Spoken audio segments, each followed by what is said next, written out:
Movie शुरू होती है। हम एक ऐसे शख्स को देखते हैं जिसका नाम है विक्टर, और ये कोई आम इंसान नहीं है बल्कि एक हिटमैन है, और वो भी सबसे बेहतरीन वाला। छोटे मोटे काम तो ये करता ही नहीं, विक्टर से बड़े खेल खेलता है, और वो भी तब जब कोई उसे ज्यादा पैसे देता है या फिर कोई हाई प्रोफेशनल टारगेट हो। अभी हाल ही में एक बड़े माफिया जेवियर विक्टर को बुलाता है। वो अपने कॉम्पिटिटर को मरवाना चाहता है। बदले में जेवियर उसे कहता है कि इसके लिए मैं तुम्हें $2 मिलियन दूंगा। लेकिन विक्टर हंसता है और कहता है कि हमारी डील तो 3 मिलियन की हुई थी भाई, अब तुम अपनी बात से मुकर रहे हो। लेकिन फिर उसे विक्टर बताता है कि तुम्हारे कॉम्पिटिटर ने मुझे 6 मिलियन ऑफर किया है तुम्हें मारने के लिए, लेकिन मेरी पहली डील तुमसे हुई है, इसलिए मैं तुम्हें नहीं मारने वाला। ये बात सुनते ही जेवियर का आदमी बंदूक निकालने ही वाला होता है, लेकिन वो कुछ करते इससे पहले उनमें से एक आदमी को विक्टर उड़ा देता है, जिससे जेवियर हैरान हो जाता है और उसके काम करने के तरीके से काफी इंप्रेस होता है। विक्टर एक प्रोफेशनल आदमी था। फिर जेवियर कहता है कि ठीक है भाई, तुम्हें तुम्हारे $3 मिलियन मिल जाएंगे। लेकिन फिर विक्टर कहता है कि मुझे अब $3.5 मिलियन चाहिए, क्योंकि तुम्हारे आदमियों ने मेरा इंसल्ट किया है, मेरे पीठ पीछे तुम्हारे आदमियों ने मुझ पर बंदूक तानी, तो कीमत तो तुम्हें ही भुगतनी पड़ेगी। जेवियर इसके लिए भी मान जाता है और उससे सौदा करने के बाद विक्टर वहां से निकल जाता है। पर जैसे ही वो अपने कार में बैठता है, एक लड़की जिसका नाम सराई है वो उसके ऊपर बंदूक तान देती है। वो कहते हैं कि मुझे यहाँ से निकलना है, जैसे भी यहाँ से जल्दी निकालो मुझे। इन लोगों ने मुझे 9 साल से बंदी बना कर रखा हुआ है, इसलिए मैं चाहती हूँ कि अब मैं यहाँ से निकल जाऊँ। अगर तुमने कोई होशियारी दिखाई तो मैं तुम्हारा सिर उड़ा दूंगी। तो विक्टर गाड़ी चलाते हुए उससे पूछता है कि ये सब हुआ कैसे। सराई बताती है, जेवियर ने मुझे 14 साल की उम्र में किडनैप कर लिया था, तब से वो मेरे साथ जबरदस्ती करता आ रहा है। वैसे मैंने सुना है तुम जेवियर के दुश्मनों को मारोगे तो जेवियर तुम्हें भी मार देगा, पैसे तो वो कभी नहीं देने वाला तुम्हें। ये इन लोगों की प्लानिंग है तुम्हें मारने की। जेवियर किसी का नहीं है, तुम मेरी मदद कर रहे हो, इसलिए मैं तुम्हें ये चीज बता रही हूँ, अपनी जान बचा लो तुम। इन बातों को सुनने के बाद विक्टर उसे एक पंच मारता है, जिससे वो बेहोश हो जाती है। लेकिन विक्टर उसे गाड़ी से बाहर नहीं फेंकता, बल्कि उसे यहाँ से बचा के अपने साथ ले आता है।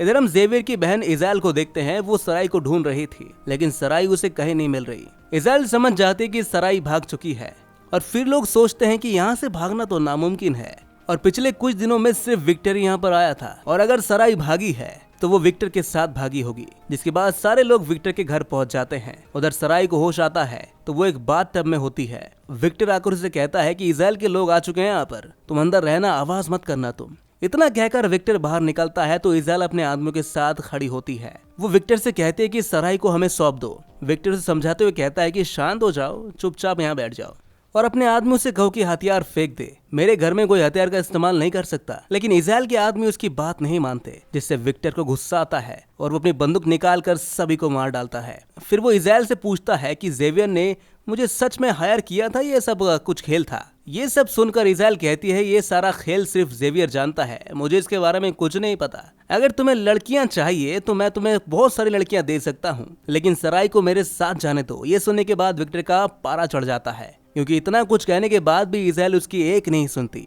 तो विक्टर गुस्से में आके इज़ाइल के पैरों में गोली चला देता है, और दर्द से चिटपटाते हुए इज़ाइल वहां से निकल जाती है। वहां से निकलकर इज़ाइल सीधे जेवियर के पास पहुंचती है, और अपनी बहन की ऐसी हालत देखकर जेवियर को बेहद गुस्सा आता है, और दोनों मिलकर विक्टर को सबक सिखाने और सराई को वापस लाने की प्लानिंग बनाना शुरू कर देते हैं।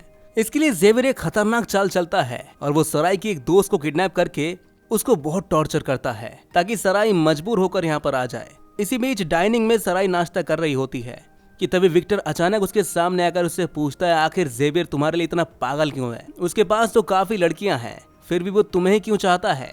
सराई जवाब देते हुए कहती है कि उसे बेडरूम में मेरे साथ कुछ ऐसा मिलता है जो उसे दूसरी लड़कियों के साथ नहीं मिलता। उसने मुझे सारे राज बता रखे हैं अपने। वो जानता है कि अगर मैं उससे दूर गई तो उसके सारे राज दुनिया के सामने आ जाएंगे। वो किसी भी कीमत पर मुझे जाने नहीं देगा। विक्टर ये सब सुनकर वापस चला जाता है, और तभी सराई को गोलियों की आवाज सुनाई देती है। वो बाहर निकलकर देखती है तो विक्टर ने 2 लोगों को मार दिया है जो उन पर नजर रख रहे थे।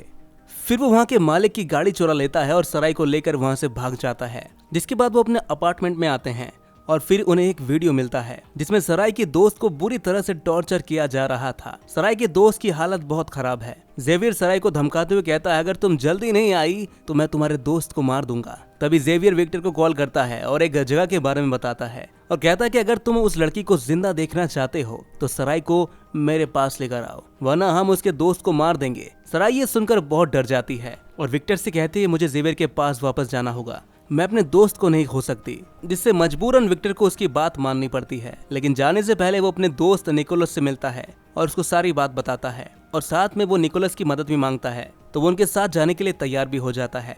जब वो उस जगह पर पहुंचते हैं जहां एक्सचेंज होना है, वहाँ बहुत सारी गाड़ियां आती हैं और इज़ाल गाड़ी से उतरकर बाहर आती है, जिसे देखते ही विक्टर समझ जाता है कि जेवियर ने फिर से धोखा दिया है उसे। वो इज़ाल से कहता है ये इंसल्टिंग है, डील करने के लिए जेवियर को ही आना चाहिए था, लेकिन इज़ाल उसकी एक नहीं सुनती और सराय को बुलाती है। जिसके बाद उधर से सराय आने लगती है और सराय की दोस्त उधर से जाने लगती है। लेकिन जैसे ये लोग करीब आते हैं तभी अचानक विक्टर और निकोलस जेवियर के लोगों पर हमला कर देते हैं। फिर चारों तरफ गोलियां चलने लगती है और कुछ ही देर में जेवियर के सारे आदमी मारे जाते हैं, लेकिन इज़ाल अभी भी जिंदा है। इसी बीच वो सराय की एक दोस्त को गोली मार देती है, तो गुस्से में आकर विक्टर भी इज़ाल को मार देता है। लेकिन अब सराय बहुत दुखी है। विक्टर उसे लेकर घर जाने लगता है और निकोलस से सराय की दोस्त को उसके घर छोड़ने के लिए कहता है। विक्टर जानता है कि जेवियर इतनी आसानी से हार नहीं मानने वाला, इसलिए वो सराय से कहता है तुम्हें मेरे साथ रोमानिया चलना पड़ेगा। फिर वो सराय के लिए नया पासपोर्ट बनवाता है। इसके बाद वो दोनों रोमानिया चले जाते हैं। वही उनकी मुलाकात विक्टर और निकोलस की दोस्त समैंथा से होती है। विक्टर सराय को बताता है मुझे पता है कि जेवियर हार नहीं मानने वाला, क्योंकि मैंने उसकी बहन को मार डाला है। उसने बहुत सारे हिटमैन को मुझे मरवाने के लिए भेजा है, इसके लिए मुझे पहले जेवियर को मारना पड़ेगा। जिसके बाद वो सराय को एक बंदूक देकर चला जाता है और जाते हुए कहता है कि अपना ख्याल रखना और चाहे कुछ भी हो जाए यहाँ से बाहर मत आना और हर वक्त चौकन्ना रहना। इतना कहने के बाद वो वहाँ से चला जाता है।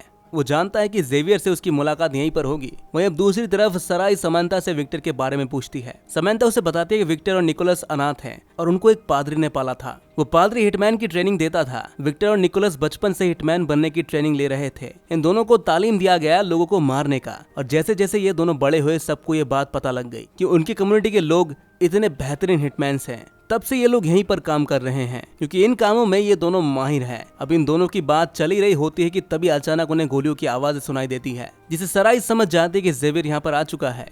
तो समंथा सराय को एक सीक्रेट जगह पर छुपा देती है। जेवियर अंदर आता है और समंथा को बहुत टॉर्चर करता है। समंथा उनसे बार बार कहती है कि उसे कुछ नहीं पता सराय के बारे में, लेकिन जेवियर उसकी बात नहीं मानता और एक के बाद एक उसके शरीर के सारे अंगों पर गोलियां चलाने लगता है। वहीं सराय सब कुछ देख रही थी। जेवियर सराय को धमकाते हुए कहता है कि अगर तुम बाहर नहीं आई तो मैं इसे यहीं पर मार दूंगा, जिस वजह से सराय को मजबूरन बाहर आना पड़ता है। तभी अचानक विक्टर आ जाता है और वो जेवियर के सारे आदमियों को मारना शुरू कर देता है। यहाँ में पता चलता है कि विक्टर कभी गया ही नहीं था, उसने जानबूझकर जेवियर को धोखा दिया था। विक्टर जेवियर के सारे आदमियों को मार डालता है। तभी उसे ऊपर से गोलियों की आवाज़ सुनाई देती है। वो ऊपर जाकर देखता है कि सराय ने जेवियर को मार दिया है। विक्टर जो बंदूक सराय को देकर गया था वो उसने मैट्रेस के नीचे छुपा कर रख दी थी, और सराय को जब मौका मिला उसने जेवियर को मार दिया। लेकिन सराय कोई कातिल नहीं थी, इसलिए वो बहुत ही दुखी होती है। उधर विक्टर देखता है कि समंथा की मौत हो चुकी है, उसे उसके लिए बहुत बुरा लगता है। जिसके बाद वो सराय को लेकर यहाँ से चला जाता है। फिर वो दोनों उस चर्च में पहुंच जाते हैं जहाँ उनका पालन पोषण हुआ था। वह निकोलस भी होता है। विक्टर निकोलस को बताता है कि पादरी ने मुझे तुम्हें मारने का ऑर्डर दिया था, क्योंकि तुमने हमेशा से कम्युनिटी के नियमों को तोड़ा था, इसलिए सभी उसे मारना चाहते थे। ये कहकर विक्टर निकोलस पर बंदूक तान देता है, लेकिन फिर वो कहता है कि तुम मेरे भाई हो और मैं तुम्हें नहीं मार सकता। लेकिन मुझे शक है कि समंथा के घर का पता सिर्फ तुम्हें ही पता है, और उसे लगता है कि शायद निकोलस ने ही जेवियर को बुलाया था। इसलिए विक्टर निकोलस से पूछता है कि आखिर तुम जेवियर से कैसे मिले, क्या तुमने मुझे धोखा दिया दोस्त? निकोलस कहता है नहीं भाई, मैंने तुम्हें कोई धोखा नहीं दिया। अगर तुम्हें लगता है कि मैंने तुम्हें धोखा दिया है तो मेरा सर उड़ा देना। जिसे सुनने के बाद विक्टर सराय के पास जाता है और उससे कहता है कि अपने सारे कपड़े उतारो, मुझे तुम्हारी तलाशी लेनी है। शायद विक्टर ने तुम्हारे शरीर में कोई ट्रांसमीटर लगा दिया हो। जिसके बाद सराय अपने कपड़े उतार देती है और विक्टर को सराय के कंधे पर एक ट्रांसमीटर मिलता है। फिर वो उस ट्रांसमीटर को निकाल कर फेंक देता है और उससे कहता है कि तुम अब आजाद हो, तुम जहाँ चाहो वहाँ जा सकती हो। अगर तुम्हारे पेरेंट्स जिंदा है तो तुम वहाँ उनके पास जा सकती हो। मैं तुम्हें एक नई पहचान दूंगा और तुम्हें पैसे भी दूंगा ताकि तुम एक नई जिंदगी शुरू कर सको। जिस पर सराय कहते कि मेरे पेरेंट्स नहीं है, मैं अनाथ, मैं तुम्हें छोड़कर नहीं जा सकती। अगर तुम चाहते हो कि मैं तुम्हारे साथ काम करूं तो मैं तैयार हूं, हम दोनों मिलकर ये काम कर सकते हैं। सराय उसके करीब चली जाती है और फिर वो दोनों इंटीमेट हो जाते हैं। अब अगले दिन विक्टर सराय को लेकर दुबई जाने के लिए निकल पड़ता है। उनका अगला मिशन ऑर्थन नाम का एक अरब आदमी है जिसका अपना एक बहुत बड़ा जिस्म फरोशी का अड्डा है। ये लोग जल्दी दुबई पहुंच जाते हैं और उनको आर्थर की पार्टी में एंट्री मिल जाती है। आर्थर के शौक बेहद अजीब थे। जब भी वो किसी कपल को देखता है, अगर वो कपल उसे पसंद आता है तो उन्हें बेडरूम में बुलाता है और अपने आंखों के सामने ही उनको इंटीमेट होने के लिए कहता है, जिसके बदले में वो उन्हें ढेर सारे पैसे भी देता है। सराय और विक्टर को ये सब पता है और जैसे ही ये लोग पार्टी में घुसते हैं वो किस करना शुरू कर देते हैं और फिर आर्थर की नजर उन पर पड़ती है। वो अपने आदमी को इन्हें ऑफर देने के लिए भेजता है। वो विक्टर को ऑफर देता है और उनकी तलाशी भी ली जाती है। फिर जल्दी विक्टर और सराय उसके प्राइवेट बेडरूम में पहुंच जाते हैं, जहां जाकर आर्थर उनसे कहता है कि मैं चाहता हूं कि तुम दोनों मेरे सामने ही इंटीमेट हो जाओ और पूरी एनर्जी के साथ। अगर मुझे तुम्हारा परफॉर्मेंस पसंद आया तो मैं भी तुम लोगों को ज्वाइन करूंगा, क्योंकि मुझे सराय भी पसंद आ रही है। तो विक्टर और सराय एक दूसरे के करीब आने लगते हैं, लेकिन जैसे ही विक्टर को मौका मिलता है वो आर्थर पर बंदूक तान देता है और वो सराय से कहता है कि पास की अलमारी से अनवेल निकाल कर पढ़ना शुरू करो। जब सराय अनवेल निकाल कर पढ़ना शुरू करती है तो पता चलता है कि आर्थर अपनी बीवी को बहुत टॉर्चर करता है। वो हमेशा उसे ड्रग्स देता है जिससे वो अपाहिज हो चुकी है और वो अपनी आखिरी सांसें ले रही है। आर्थर की बीवी ने ही विक्टर को हायर किया है ताकि विक्टर यहाँ पर आकर उसकी जान ले ले। आर्थर की बीवी सिर्फ मरना चाहती है क्योंकि वो जानती है कि अब वो जिंदा नहीं रह सकती। जब तक वो जिंदा रहेगी उसका दर्द बढ़ता ही जाएगा। आर्थर की बीवी ने रिक्वेस्ट किया है कि उसके पति के सामने ही उसे मारा जाए ताकि उसके पति को एहसास हो कि उसने कितनी बड़ी गलती की है। और तो चिल्लाता रहा कि उसकी बीवी को ना मारा जाए, लेकिन विक्टर उसकी बीवी को मार देता है उसके सामने और आर्थर से कहता है कि हमें ढूंढना मत तू कभी, अगली बार मैं तुझे जिंदा नहीं छोड़ने वाला। ये कहकर वो वहां से चला जाता है। अब रात में निकोलस विक्टर को बताता है कि एक नया क्लाइंट आया है और वो उससे मिलना चाहता है। सुबह जब सराय सो रही होती है तब विक्टर उसे बिना कुछ कहे निकल जाता है। अब थोड़ी देर बाद निकोलस आता है और सराय पर बंदूक तानकर कहता है कि जब से तुम विक्टर की जिंदगी में आई हो उसकी मुसीबतें बढ़ती ही जा रही है और वो पहले जैसा नहीं रहा। अगर तुम दोनों साथ रहे तो विक्टर ज्यादा दिनों तक जिंदा भी नहीं रह पाएगा, इसलिए तुम्हें मारकर मैं उसकी सारी मुसीबतों को यहीं पर खत्म करना चाहता हूँ।